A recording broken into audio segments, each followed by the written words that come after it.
जैसा कि हम सभी लोगों को ज्ञात है कि इसके पूर्व हम लोगों ने विशेष रूप से एनईपी के बारे में अध्ययन किया, बाल्यावस्था, किशोरावस्था और कहीं ना कहीं इन अवस्थाओं के बारे में जानने समझने का प्रयास किया गया था। और आज हम सभी लोग एक नए टॉपिक के बारे में पढ़ने का प्रयास करेंगे, क्योंकि इसको आज हम लोग देख ही रहे होंगे कि डीटीएससी के बारे में जानकारी प्राप्त करेंगे, जो कि डीटीएससी एक मंडलीय प्रतिभा खोज परीक्षा के नाम से जाना जाता है, जिसको हम लोग इंग्लिश में डीटीएससी के नाम से जानते हैं। डीटीएससी, ध्यान रखेंगे कि डीटीएससी का जो पूरा नाम होता है उसको हम लोग कह सकते हैं डिविजनल टैलेंट सर्च एग्जामिनेशन के नाम से जानते हैं। और ये जो परीक्षा है एक प्रकार से मंडल स्तरीय प्रतिभा खोज परीक्षा के नाम से भी जाना जाता है। और इस परीक्षा का मुख्य ध्येय कि बालक के विकास कैसे हों, उसके बौद्धिक विकास कैसे हों, उसके ज्ञान का परिमार्जन किस प्रकार से करवाया जाए, उसके मानसिक क्रियाओं में कैसे वृद्धि की जाए, और जो उसकी क्रियाएं हैं उसको क्रियाओं को किस प्रकार से परिभाषित किया जाए, अर्थात उसके प्रक्रियाओं को लागू करने के लिए डीटीएससी परीक्षा का आयोजन कहीं ना कहीं विशेष रूप से महत्वपूर्ण माना जाता है। और कहीं ना कहीं इसको बनाने का श्रेय अगर देखा जाए तो जो हमारे यहाँ के राष्ट्रीय कुश्ती संघ के अध्यक्ष एवं कह सकते हैं कि जो इसके अध्यक्ष हैं माननीय ब्रिजभूषण शरण सिंह जी, उनके जन्मदिवस पर इस प्रतियोगिता या इस प्रतिभा सम्मान समारोह का समापन भी अच्छे प्रकार से किया जाता है। और कहीं ना कहीं ये अपने जन्म दिवस के उपलक्ष्य में इस मंडलीय प्रतिभा खोज परीक्षा को आयोजित करवाते हैं। और कहीं ना कहीं इस प्रतिभा खोज के आधार पर ही वो बालक के व्यक्तित्व के विकास, नैतिक विकास, उसके बौद्धिक विकास, उसकी क्रियाओं को व्यवस्थित करने का भी प्रयास अच्छे प्रकार से करते हैं, जो कि कहीं ना कहीं मोटिवेटरों के आधार पर भी करते हैं। और जब कभी भी कोई भी सम्मान समारोह करते हैं तो उसमें मोटिवेटर को विशेष रूप से बुलाया जाता है और कहीं ना कहीं बालकों को आगे बढ़ने के लिए प्रेरित किया जाता है। तो आज हम सभी लोग डीटीएससी, जो कि कहीं ना कहीं कुछ अभिभावकों ने भी इसके बारे में चर्चा पर चर्चा की, शिक्षकों ने भी चर्चा पर चर्चा की, और कहीं ना कहीं जो छात्र थे उनने भी चर्चा पर चर्चा की और कहा, इस चीज़ों में बताया कि इसके सिलेबस या इसके अंतर्गत कौन से प्रश्न या कैसे तरीके के प्रश्न या मॉडल टाइप कैसे हो सकते हैं, तो उसके बारे में पूछा। तो इसके अंतर्गत अगर हम देखें तो इसके बारे में हम लोग आज जानने समझने का प्रयास करेंगे। हर प्रकार से आगे बढ़ाने के लिए सब लोगों को प्रयास किया है, और कहीं ना कहीं बालकों को तो विशेष रूप से इसीलिए माना जाता है कि बहुत ही विशेष ये डीटीएससी का मंडल स्तरीय प्रतिभा खोज परीक्षा आगे बढ़ रही है। तो इसमें खेल से भी संबंधित प्रश्न होते हैं, खेल से भी कुछ प्रश्न रखे जाते हैं। अगले पॉइंट की बात करिए तो शब्द संक्षेप कह सकते हैं, मतलब जो फुल फॉर्म होता है उससे संबंधित भी प्रश्न इसमें होते हैं।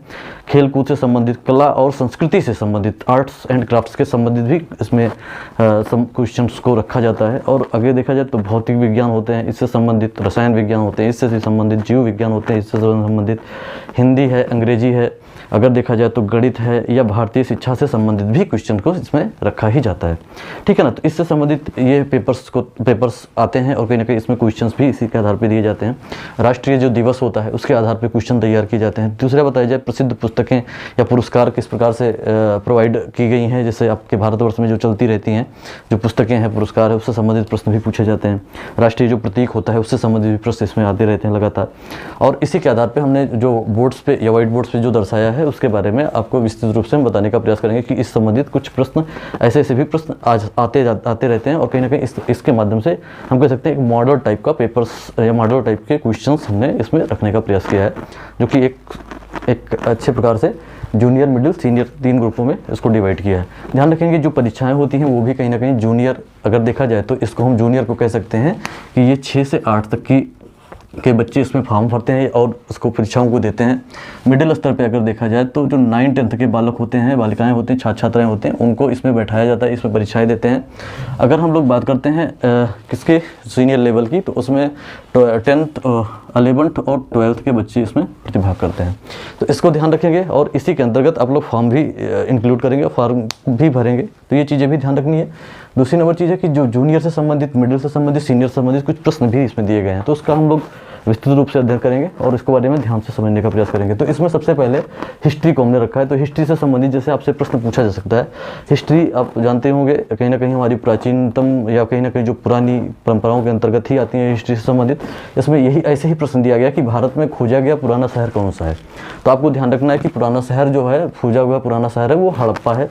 हड़प्पा को हम लोग मानते हैं, या आपको विकल्प देंगे कि भारत में खोजा गया जो पुराना शहर है उसमें हड़प्पा है, मोहनजोदड़ो है, लोथल है, ये सब ऐसे आदि उपरोक्त सभी है। तो आप ध्यान रखेंगे इसमें हड़प्पा को माना जाता है कि ये पुराना भारत में खोजा गया एक प्रश्न है। इसमें जूनियर लेवल पे हमने इसमें रखा है। और मिडिल स्तर पे अगर देखा है तो ऋग्वेद में, ऋग्वेद आप जानते होंगे वेद 4 हैं, जिसमें से वेदांग 6 हैं। वेदों की संख्या ऋग्वेद, यजुर्वेद, सामवेद, अथर्ववेद, संगीत योग्य जो सामवेद होता है ये भी इंपॉर्टेंट है। लेकिन इसमें हमने देखा है कि ऋग्वेद में सूक्त कितने होते हैं, तो 1028 सूक्तियाँ होती हैं। ये चीज़ें भी हमको ध्यान रखनी है। 1028 सूक्तियाँ रखती हैं, इसमें हड़प्पा आंसर सही है और इसमें ऋग्वेद में 1028 है। अब इसमें विकल्प 4 दे सकते हैं, 1028, 1027, 1029, 1030 ऐसे करके विकल्प दिया जा सकता है। लेकिन हमको आंसर पे ध्यान रखना है और कहीं ना कहीं इसकी प्रणाली के अंतर्गत इसको हम समझ सकते हैं, ठीक है ना। तो ये चीज़ें ध्यान रखेंगे। सीनियर ग्रुप की प्रथम भारतीय साम्राज्य स्थापित किया गया था, किसके द्वारा स्थापित किया गया। अब इसमें आपको कुतुबुन दिया जा सकता है, या फिर कह सकते हैं चंद्रगुप्त मौर्य दिया जा सकता है, या फिर कह सकते हैं कि इसमें अकबर दिया जा सकता है, या इब्राहिम लोदी दिया जा सकता है। तो इसमें भारत के प्रथम साम्राज्य स्थापित किया तो चंद्रगुप्त मौर्य ने स्थापित किया था। ये तीनों के क्वेश्चन हमको हिस्ट्री से 3 के एक क्वेश्चन हमने दिए हैं, जो कि जूनियर, मिडिल, सीनियर के आधार पर इसकी क्रियाओं को रूपांतरित करते हैं। ये हमारे समझने के लिए और कहीं ना कहीं इसको एक मॉडल के तरीके से हम समझने का प्रयास करते हैं, जो कि कहीं ना कहीं किसके अंतर्गत दिया गया, DTSC जब परीक्षाएं की जाती हैं तो इसी के आधार पर पेपर को तैयार किया जाता है, पेपर को इसी हिसाब से बनाया भी जाता है। तो ये चीज़ें हमको ध्यान रखनी है। अगली चीज़ें हैं ज्योग्राफी से संबंधित, लिखेंगे इसमें ध्यान रखेंगे कि पृथ्वी अपने अक्ष पर घूमती है, तो पृथ्वी अपने अक्ष पर किस ओर घूमती है, ये चीज़ें प्रश्न पूछा जाता है। पूरब से पश्चिम की ओर, पश्चिम से पूरब की ओर, उत्तर से पूरब की ओर, दक्षिण से पूरब की ओर। तो आप बताएंगे पश्चिम से पूरब की ओर। इसमें ध्यान रखना है किसकी ओर, उत्तर से पश्चिम से पूरब की ओर घूमती है, ये चीज़ें हमको ध्यान रखनी है। ऐसे दूसरा प्रश्न हमने मिडिल स्तर पर रखा है, रूपांतरित चट्टान किसे कहते हैं। चट्टानों के बारे में आपने पढ़ा ही होगा और कहीं ना कहीं जानते होंगे, जो कि ज्योग्राफी से संबंधित है। रूपांतरित चट्टान ग्रेनाइट को कहा जाता है और कहीं ना कहीं ग्रेनाइट इसका प्रेजेंट एग्जाम्पल है। इसमें और भी विकल्प दिए जा सकते हैं, कोयला दिया जा सकता है, या फिर अन्य ऐसे ऐसे दिए जा सकते हैं। और कहीं ना कहीं पानी, जल, ये सब पानी है, या फिर कह सकते हैं उसको अग्नि है, ये सब चीज़ें इसमें विकल्प के आधार पर दी जा सकती हैं। और इस रूपांतरित चट्टान के बारे में हम ग्रेनाइट को एग्जाम्पल को रख सकते हैं। दूसरी नंबर बात की जो हवाई जहाज उड़ते हैं वो किस मंडल में होते हैं, ये सीनियर ग्रुप में रखा गया है। हवाई जहाज जो उड़ते हैं वो किस मंडल में उड़ते हैं, तो समताप मंडल के अंतर्गत आते हैं, जो कि ज्योग्राफी से संबंधित है। आपको इसमें ध्यान रखनी है विशेष रूप से, और कहीं ना कहीं इसकी प्रक्रियाओं के बारे में हम जान सकते हैं और समझ भी सकते हैं। तो ये चीज़ें इसके अंतर्गत बताई गई हैं।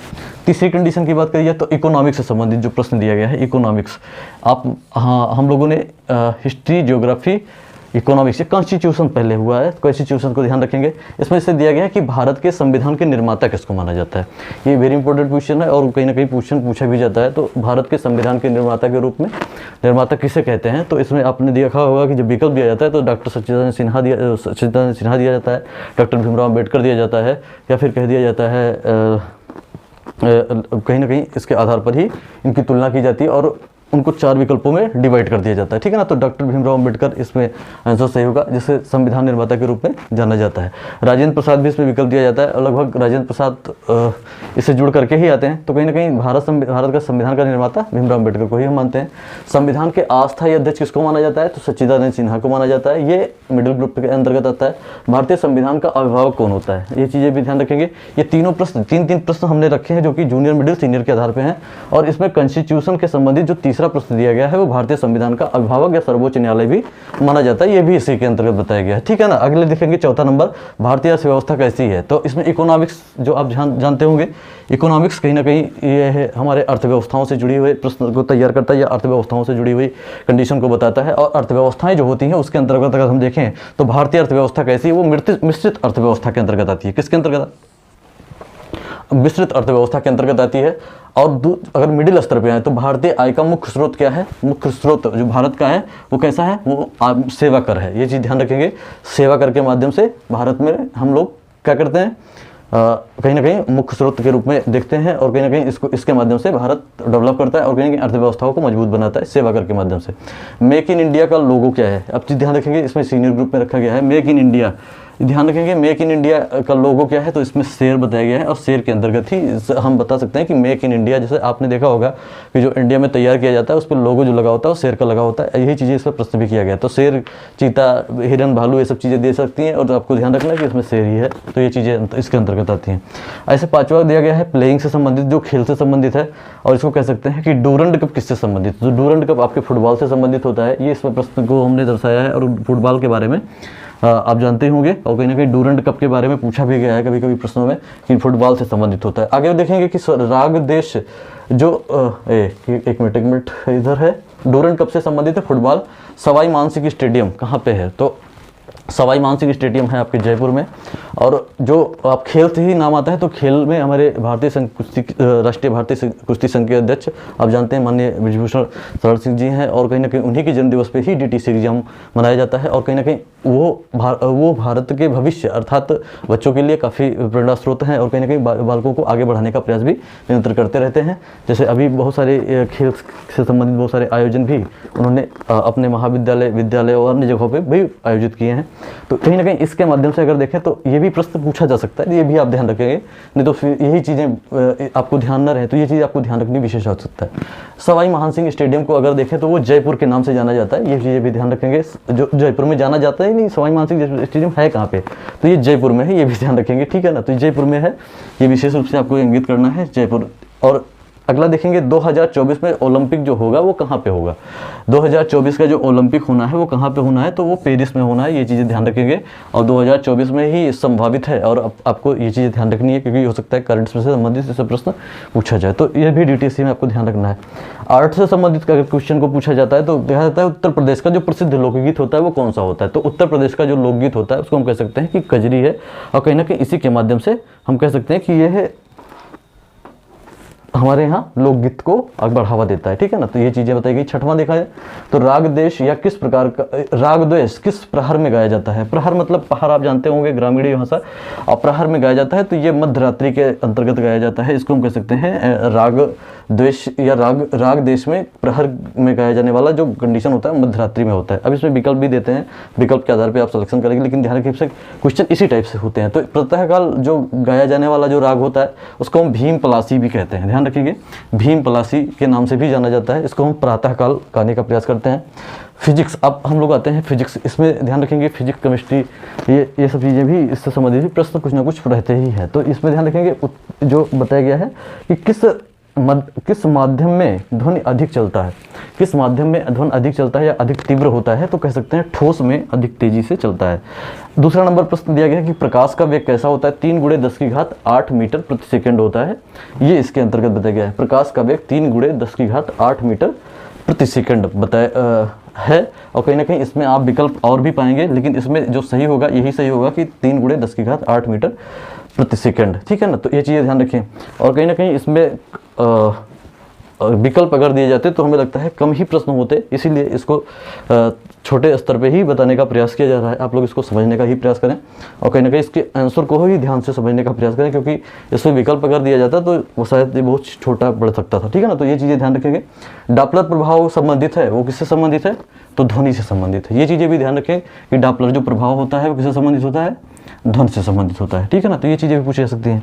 अगला देखेंगे केमिस्ट्री से संबंधित एक प्रश्न दिया गया है कि न्यूट्रॉन की खोज या न्यूट्रॉन का पता लगाने वाले जो मनोवैज्ञानिक थे कौन थे, तो उसमें देखेंगे वो ध्यान रखेंगे कि आप इलेक्ट्रॉन, प्रोटॉन, न्यूट्रॉन 3 होते हैं, तीनों को ध्यान रखिएगा। इलेक्ट्रॉन अगर देखा जाए तो थॉमसन ने खुद की थी, इलेक्ट्रॉन की खोज थॉमसन ने की थी।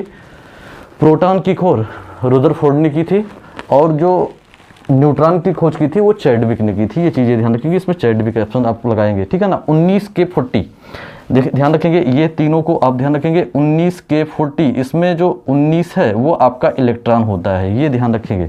19 आपका इलेक्ट्रॉन है, इसको ध्यान रखना है। और इसमें विकल्प भी और सारे दिए जाएंगे, 18, 17, 15 ऐसे करके, और 19 दिया जाएगा, तो 19 आपका सही होगा। गामा किरणें किससे बनी हुई होती हैं, तो ये भी ध्यान रखना है कि गामा किरणें किससे बनी हुई होती हैं। तो गामा किरणों के अंतर्गत अगर हम समझने का प्रयास करें तो गामा किरणें जो होती हैं वो किससे बनी होती हैं, विद्युत चुंबकीय तरंगों से बनी होती हैं, विद्युत चुंबकीय तरंगों के माध्यम से तैयार की गई होती हैं। अब अगले आते हैं हम लोग बायोलॉजी, केमिस्ट्री से संबंधित क्वेश्चन थे। अब बायोलॉजी पे आते हैं, हम लोग देखते हैं कि जीव विज्ञान के जनक किसे माना जाता है। इसको अगर देखें तो अरस्तु को माना जाता है कि जीव विज्ञान के जनक हैं। माना जाता नहीं है भी, और कहीं ना कहीं स्पर्मोलॉजी का अध्ययन हम लोग या अध्ययन किया जाता है। स्पर्मोलॉजी का अध्ययन किस में किया जाता है, ये चीज़ें हमको ध्यान रखनी है। स्पर्मोलॉजी का अध्ययन हम लोग बीज से संबंधित प्रक्रियाओं में करते हैं, और कहीं ना कहीं इसके माध्यम से हम लोग इसका अध्ययन किया ही जाता है। स्पर्मोलॉजी में मतलब बीज का अध्ययन करते हैं, ठीक है ना, चीज़ें ध्यान रखेंगे। वर्गीकरण पर आधारित इकाई है। वर्गीकरण ध्यान रखेंगे, जो हम लोग क्लासिफिकेशन करते हैं उसकी जो इकाई होती है वो जीव विज्ञान में पूछी गई। तो वर्गीकरण को हम लोग ऐसे आपको विकल्प दिया सकता है कि जीनस होता है, कि स्पीसीज होता है, कि फैमिली होता है, कि आउट्स होता है। तो ये चीज़ ध्यान रखेंगे कि इसमें स्पीसीज चाहिए, ठीक है ना। तो स्पीसीज को हम लोग सही से ध्यान से समझने का प्रयास करें कि वर्गीकरण के आधार पर हम लोग मानते हैं कि स्पीसीज आधार पर एक इकाई माना जाता है, उसको स्पीसीज को माना जाता है। ये चीज़ें ध्यान रखेंगे, ठीक है ना। उसके बाद में एक आता है कि हिंदी के अंतर्गत अगर हम देखें तो हिंदी में भी बहुत सारी चीज़ें, रस, अलंकार, छंद आदि सारी चीज़ें पूछी जाती हैं। लेकिन इसमें हमने कुछ राइटरों का नाम दिया, जैसे कनुप्रिया के लेखक कौन है, तो धर्मवीर भारती कनुप्रिया के लेखक हैं। तुलसीदास के लेखक कौन है, तो सूर्यकांत त्रिपाठी। तुलसीदास के निराला तुलसीदास एक क्या कहते हैं, एक पुस्तक है, उस लेख है या कह सकते हैं पुस्तक है, तो इसके जो लेखक हैं वो सूर्यकांत त्रिपाठी निराला हैं। और ध्यान रखेंगे कि प्लुत सर किसको माना जाता है, प्लुत सर हम लोग ओम को मानते हैं, ठीक है ना। प्लुत सर किसको माना जाता है, ओम को माना जाता है। इसी प्रकार से अगर देखें तो रहमन पानी राक्षी बिन पानी सब सुन, पानी गए न उबरे मोती मानी शून, ये अगर देखा जाए तो किससे संबंधित है, ये श्लेष अलंकार से संबंधित है। ये हमने मिडिल तीनों ग्रुप के माध्यम से बताने का प्रयास किया है, जूनियर, मिडिल और सीनियर। आपको ये ध्यान रखना है कि जो ऊपर एम लिखा हुआ है, जे लिखा हुआ है और सी एस लिखा हुआ है, जूनियर, मिडिल, सीनियर के माध्यम से हमने लगभग इसमें आपको 30 प्रश्न दिए गए थे, और 30 प्रश्न के आधार पर 10-10 प्रश्न एक टाइपिक से दिए गए थे, तो एक मतलब ग्रुप से दिए गए थे। और इसमें हमने आपको 10 पॉइंट्स के बारे में, हिस्ट्री, जियोग्राफी, कॉन्स्टिट्यूशन, या फिर कह सकते हैं इकोनॉमिक्स, और खेल, आर्ट्स या फिर प्लेइंग कह सकते हैं, आर्ट्स कह सकते हैं, फिजिक्स, केमिस्ट्री, बायो और हिंदी के बारे में इसमें विशेष रूप से बताया है। लेकिन कुछ तथ्यों को हम बताने का प्रयास करेंगे। जैसे आपने देखा होगा कि हम लोग 10 पॉइंट्स के बारे में इसमें चर्चा कर चुके हैं, लेकिन अगले पॉइंट्स के बारे में अगर समझने का प्रयास करें जाए तो जैसे इंग्लिश में भी पूछा जा सकता है, इंग्लिश भी इसमें आता रहता है, और इंग्लिश से संबंधित भी प्रश्न इसमें पूछे गए हैं। तो आपको ध्यान रखना है कि इंग्लिश में क्या चीज़ें पूछी जा सकती हैं, इंग्लिश के अंतर्गत कौन सी चीज़ें आती हैं। जैसे आपसे पूछा जा सकता है कि the noun is the name of person place or thing, अर्थात कह सकते हैं कि the noun is the name of person place or thing, ये नाउन है, प्रोनाउन है, वर्ब है, एडवर्ब है। तो आप ध्यान रखेंगे ये हमारा कौन सा है, नाउन है। ये चीज़ें ध्यान रखेंगे। और ऐसे बहुत सारे प्रश्न इसमें पूछे जाते हैं। जैसे जूनियर ग्रुप पे हो गया आपका, ये पूछा गया। अब मिडिल ग्रुप पे आते हैं, तो मिडिल ग्रुप में आपसे पूछा जा सकता है कि डिलीजेंट, या फिर कह सकते हैं डिलीजेंट मतलब DILLIGENT, डिलीजेंट मतलब मेहनती का कह सकते हैं कि जो डिलीजेंट होता है, मेहनती का पर्यायवाची क्या हो सकता है। तो उसमें कह सकते हैं कि मेहनती का हार्ड वर्किंग ही होता है, आप जानते होंगे। इसका पर्यायवाची कह सकते हैं हार्ड वर्किंग ही होता है। और इसमें विकल्प भी दे सकते हैं, लेजी दे सकते हैं, साउथफुल कह सकते हैं, स्ट्रिक्ट कह सकते हैं। तो ये चीज़ें ध्यान रखें, इसमें हम लोग हार्ड वर्किंग के ही मान सकते हैं कि मेहनती होता है। ये आपका मिडिल ग्रुप में हो सकता है, क्वेश्चन आ सकता है, मतलब क्वेश्चन के आधार पर हम तुलना कर सकते हैं, या मॉडल पेपर के आधार पर तुलना कर सकते हैं। अगर आप देखें तो जैसे अगले पॉइंट्स में देखें तो ब्लीचिंग कह सकते हैं। ब्लीचिंग क्या होता है, BLESSING, ब्लीचिंग मतलब आशीर्वाद होता है। और ध्यान रखेंगे इसके अंतर्गत बताया गया है कि इसमें कौन सा सही हो सकता है। तो ब्लीचिंग मतलब जो आशीर्वाद होता है, और आशीर्वाद का मतलब होता है बेस्ट विशेष, अर्थात इसका पर्यायवाची पूछा जा सकता है। तो पर्यायवाची के अंतर्गत कह सकते हैं बेस्ट विशेष होता है। अब इसमें विकल्प भी दे सकता है, पैरिसिया भी गॉड विशेष कह सकते हैं, या फिर कह सकते हैं कि अलग अलग प्रकार से इसमें ऐसे ही विकल्प दिए जाते हैं, और इसके आधार पे आपको सिलेक्शन या चयन करना होता है कि कैसे कैसे प्रश्न को हम सॉल्व करें। तो इसके अंतर्गत ये सारी चीज़ें आती हैं। गणित के अंतर्गत अगर हम देखें तो इसमें गणित के अंतर्गत आपसे पूछा जा सकता है, जैसे आपको न्यूमेरिक भी दिए जाएंगे, लेकिन कुछ अगर तथ्यात्मक चीज़ें देखा जाए तो, या फिर एक शब्द वाले प्रश्न के आंसर देखे जाए तो सबसे पूछ सकता है गणित में आप जूनियर स्तर पर कि कह सकते हैं कि सबसे छोटी अभाज्य संख्या कौन सी होती है। तो छोटी भाज्य संख्या जो होती है 4 होती है, और जो अभाज्य संख्या जो होती है वो 2 होती है। भाज्य संख्या 4 होती है और अभाज्य संख्या 2 होती है। ये चीज़ ध्यान रखेंगे। राष्ट्रीय दूसरे में मिडिल में अगर देखें तो मिडिल में हम कह सकते हैं कि राष्ट्रीय गणित दिवस कब मनाया जाता है। तो राष्ट्रीय गणित दिवस आप ध्यान रखेंगे, आपको ये बीच में हम लिख ही दे रहे हैं, 22 दिसंबर को मनाया जाता है, जो कि रामानुजम जो गणितज्ञ हैं और कहीं ना कहीं उन्हीं के जन्म दिवस पे ही इसको मनाया जाता है। रामानुजन के जन्म दिवस पे ही इसको मनाया जाता है। किसको? 22 दिसंबर को ही गणित दिवस मनाया जाता है, और जो कि आने वाला ही है कहीं ना कहीं, और कहीं उसी के माध्यम से अगर हम समझने का प्रयास करें तो वो गणित दिवस उसी के रूप में मनाया जाता है। ठीक है ना, तो ये चीज़ें ध्यान रखेंगे। उसके बाद में अगर हम ध्यान से समझें और समझने का प्रयास करें तो उसके अंतर्गत बहुत सारी प्रक्रियाएँ लागू भी की जाती हैं। तो ये कहीं ना कहीं इससे मैथमेटिक्स से संबंधित प्रश्नों को हम लोग सॉल्व कर सकते हैं। कोट देखिए, इसमें एक कोट थर्ड में जैसे देखा जाए सीनियर ग्रुप में, तो कोट पूरक का जो मान होता है कितना होता है, वो 90 डिग्री होता है, और जो समपूरक होता है वो 180 डिग्री के समथिंग होता है। ऐसे ऐसे प्रश्न भी इसके अंतर्गत पूछे जा सकते हैं। तो ठीक है ना, तो ये चीज़ें इसके अंतर्गत आती हैं।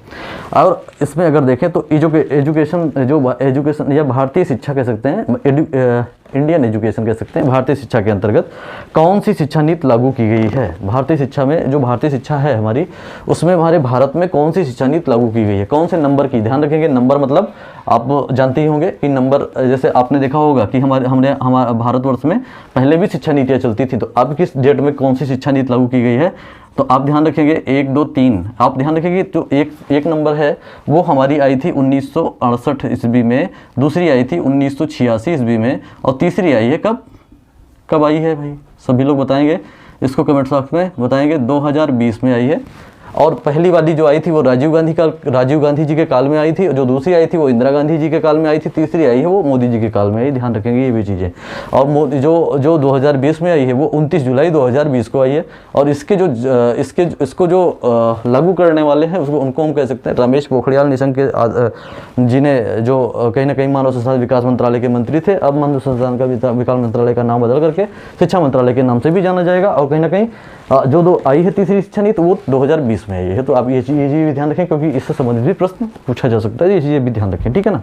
उसके बाद में अगर देखा जाए तो मिडिल स्तर पे आते हैं। मिडिल स्तर पे अगर देखें तो मिडिल स्तर के अंतर्गत अगर हम देखें तो यही चीज़ें कही जा सकती हैं कि जो भारत में वुड डिस्पैच आया था वो कब आया था। वुड डिस्पैच आप ध्यान रखेंगे, वुड डिस्पैच के बारे में ध्यान रखें तो 1954 ईस्वी में आया था। ये आपको ध्यान रखना है, 1954 में आया था। वुड डिस्पैच को क्यों मानते हैं, ध्यान रखें, वुड डिस्पैच को एक मैग्ना कार्टा के नाम से भी जाना जाता है। ये भी ध्यान रखेंगे, मैग्ना कार्टा के नाम से जाना जाता है। भारत में जो प्राथमिक शिक्षा है, प्राथमिक शिक्षा, उच्च प्राथमिक शिक्षा, या फिर कह सकते हैं माध्यमिक मिडिल स्तर की शिक्षा, और फिर उसके बाद में फिर उच्च शिक्षा, कहीं ना कहीं इन सभी के बारे में प्रावधान जो दिया था वो किसने दिया था, वो डिस्पैच ने ही दिया था। इसीलिए इस डिस्पैच को बढ़िया माना जाता है, अच्छा माना जाता है। तो ये चीज़ें भी ध्यान रखेंगे, ये चीज़ें इसके अंतर्गत भी आती हैं। ठीक है ना, तो ये चीज़ें होती हैं। अगला देखें तो कह सकते हैं कि एजुकेशन के अंतर्गत ही एक क्वेश्चन शायद जूनियर ग्रुप में ही पूछा गया था, तो इसमें हम कह सकते हैं कि वुड डिस्पैच के अंतर्गत जो 54 में आया, उसके बाद में हम कह सकते हैं एमिल पुस्तक के लेखक कौन है, एमिल पुस्तक के लेखक कौन है, रूसो हैं।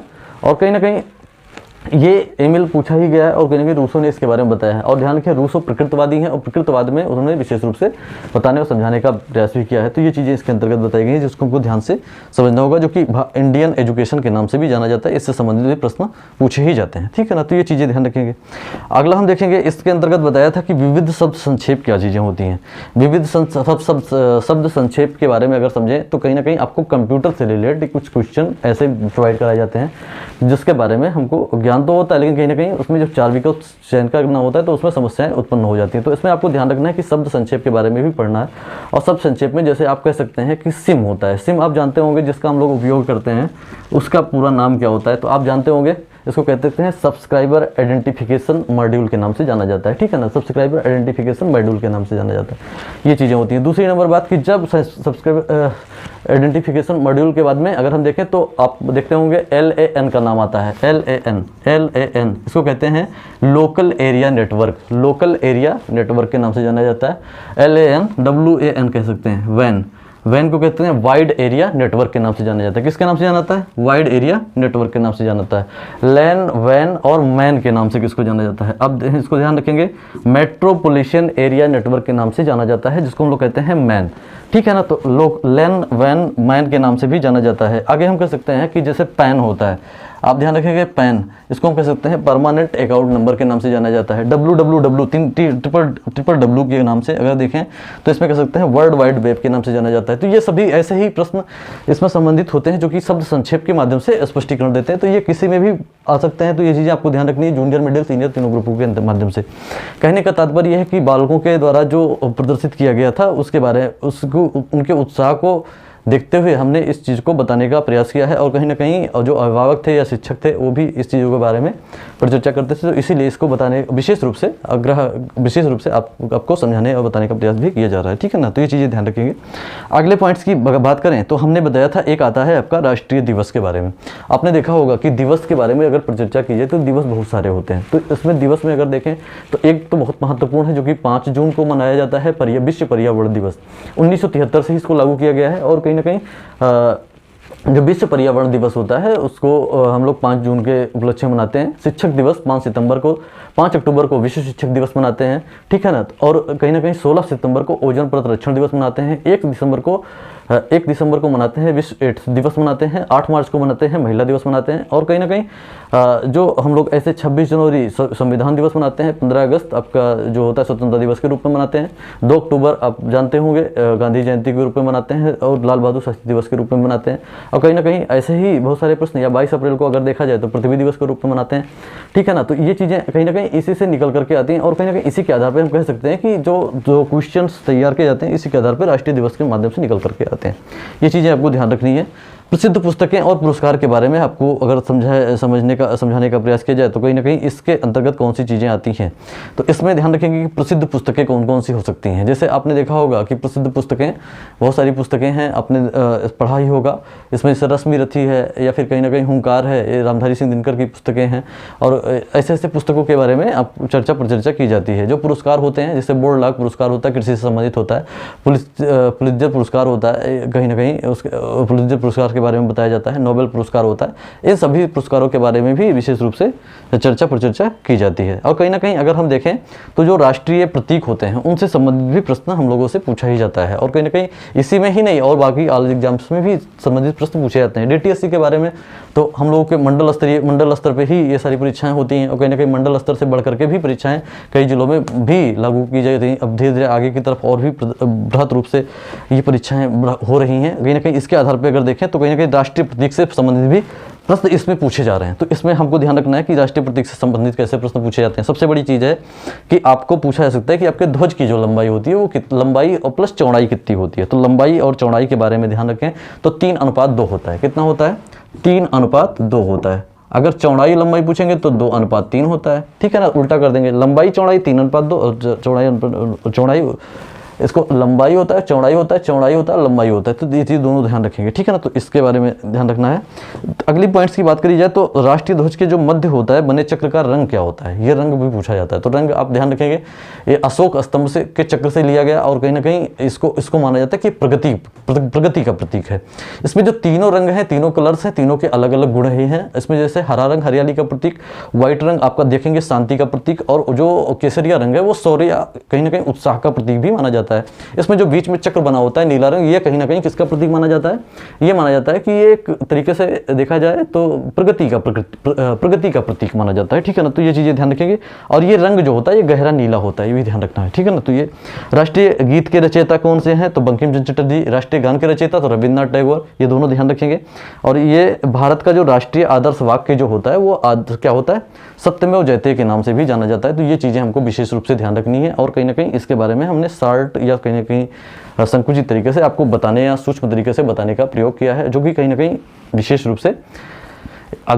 रूप से इसकी परिकल्पना को प्रदर्शित भी किया जाता है। तो हम लोगों को ध्यान रखनी है कि जो कि DTSC divisional talent search examination से संबंधित है और कहीं ना कहीं यह एक हमने प्रश्नावली तैयार की है जो कि एक मॉडल पेपर के अंतर्गत ही है। और उसके अंतर्गत अगर हम देखें तो यह सारी प्रणाली इसी के रूप में विशेष रूप से लागू हो जाती है। अगर आपको ये सभी चीज़ें या विषय वस्तु के बारे में अपने विशेष रूप से ध्यान से जाना है तो कहीं ना कहीं आपको सहयोग प्रदान करेगा और कहीं ना कहीं आपको पढ़ने में आसानी या कहीं ना कहीं अच्छे प्रकार से आप जान सकते हैं, समझ सकते हैं।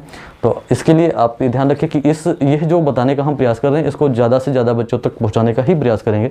आप लोग शेयर भी करते रहिएगा, ठीक है ना। तो और जो अगर अच्छा लग रहा है तो आप लाइक्स भी करें, और अच्छा लगता है तो लाइक्स विशेष रूप से करें, क्योंकि इसी के माध्यम से हमको जानकारी प्राप्त होगी कि आपने कितना जाना या कैसे कैसे इसमें प्रक्रियाएं होती हैं। और कमेंट्स तो विशेष रूप से करें, ठीक है ना। तो क्योंकि हम इसके माध्यम से नेक्स्ट भी आगे भी आपको बताने का प्रयास कर सकते हैं अगर आपने कमेंट्स विशेष रूप से किया और इसमें अच्छी प्रक्रियाओं के बारे में हमको एक गाइडलाइन दी, एक अच्छे प्रकार से बताने समझाने का प्रयास किया, तो हम उसको और अच्छे प्रकार से डेवलप भी कर सकते हैं। तो ये चीज़ें भी ध्यान रखें। दूसरी नंबर चीज़ें हैं कि जो भी प्रक्रियाएं हैं कहीं ना कहीं इसके फॉर्म्स को आप विशेष रूप से भरें, क्योंकि जो छोटे बालक होते हैं उनको जानकारी नहीं होती और कहीं ना कहीं उनको बताने और समझाने का भी प्रयास करें। ठीक है ना, तो ये चीज़ें इसके अंतर्गत बताई गई हैं। और जो भी परिकल्पना है इससे संबंधित तो कहीं ना कहीं इसको हमने शार्प या सूक्ष्म तरीके से बताने का ही प्रयास किया। तो आपके कमेंट्स और कहीं ना कहीं जैसे भी प्रक्रियाएं होगी तो नेक्स्ट टाइम फिर आपको इससे संबंधित कुछ तथ्यों के बारे में बताया जाएगा।